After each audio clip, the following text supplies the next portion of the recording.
February 15th, 2022. And we know that we are currently in a pandemic, and it's been like that for about 2 years now, I would say. And so looking at the statistics with regard to the drug overdose deaths in the United States.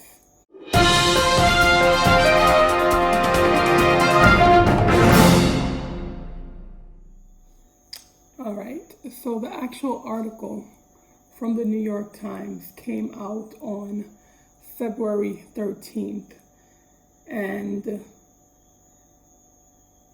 it showed the data was from 2015 to 2021 with regard to the drug overdose deaths in the United States. So in 2015, it was approximately 50,000. Jump a little to 2017, it was about 70. Then by 2019, it went down to about 68,700. In 2020, it went up to about 82. And in 2021, it's at 101,260, according to the information here.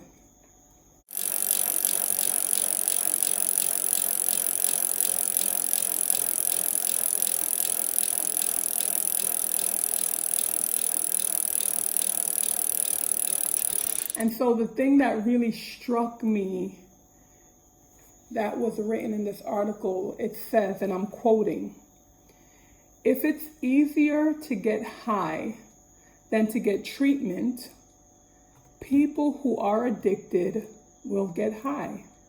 Because if you're an addict, you're going to do the easier thing. And in a country like the United States of America, who is busy policing everyone else around the world and trying to, well, according to what they're saying, they're trying to help other countries get better. Shouldn't you make sure that your people at home are well? You know, if there is this great crisis, and that's a lot of deaths, right? Shouldn't there be a plan, number one, to get treatment for these people who are addicted to drugs? Like, is anyone sitting down and having a real conversation, doing real studies, not about trying to make anyone richer, but trying to find out what is going on in people's lives? Why are they turning to drugs? There has to be a reason, right? And what treatments will actually work? Not say that we have a treatment center but aren't treating the people that come for help, but actually have treatment centers that will work.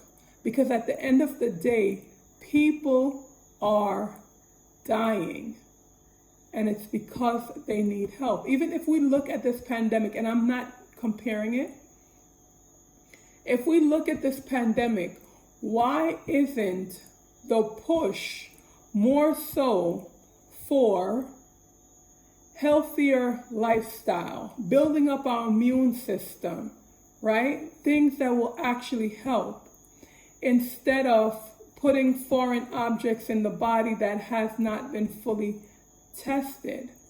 Because when we really look into it, the people that usually die from, and I'm not going to say, but you know what pandemic we're in 2022 right now, right? It's people who were also overweight, had diabetes, had other health issues. And so if we had a country, and I'm going to say it this way because that's what I think, and this may be a problem, I don't know if it'll make it onto YouTube. If we had a country that actually cared about the people, right, that actually cared, while we're pushing vaccines, right? We should definitely be pushing information out there to let people know, get healthier,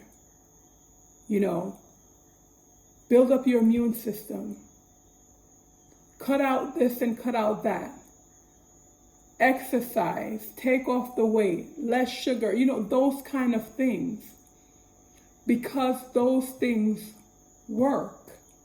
And it's about what works and what will keep people alive, not about making money. And this brings me to the Bible where it says, the love of money, the love of it, not having money, but the love of money is the root of all evil. And so if we are in a first world country, meaning United States, right? And we can do something to save lives, shouldn't we do it? And if we're not doing it, what is that telling us? And so now the other part of the article that got my attention, it says annual overdose deaths spiked 50% as fentanyl spread in illegal markets, right? And while these illegal markets are going on, though, treatment facilities and other services have been shut down. So now you're telling me the United States, with this great military force, law enforcement, all this stuff, who can find a man in another country hidden in a cave, you're telling me that you can't find out who is bringing in illegal drugs?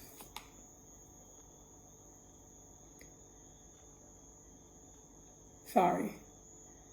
So if they could find a man in another country hidden in a cave, I think it's definitely possible to find out where the drugs are coming from and put a stop to it.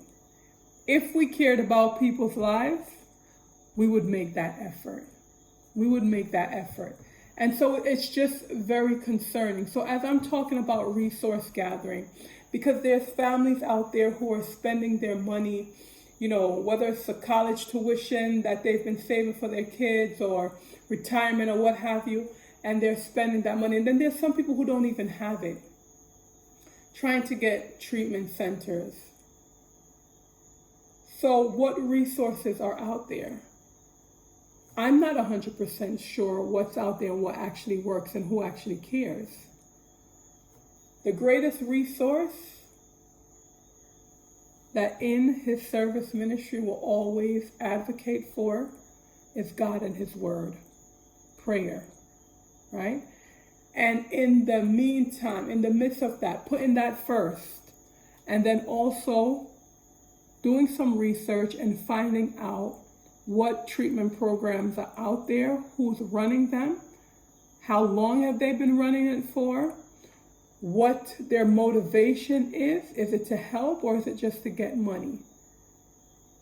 And so if you're listening and that is something that you want help with, reach out, please. I will definitely take the time to do some research and look into some stuff and try to get you the help that you need. It's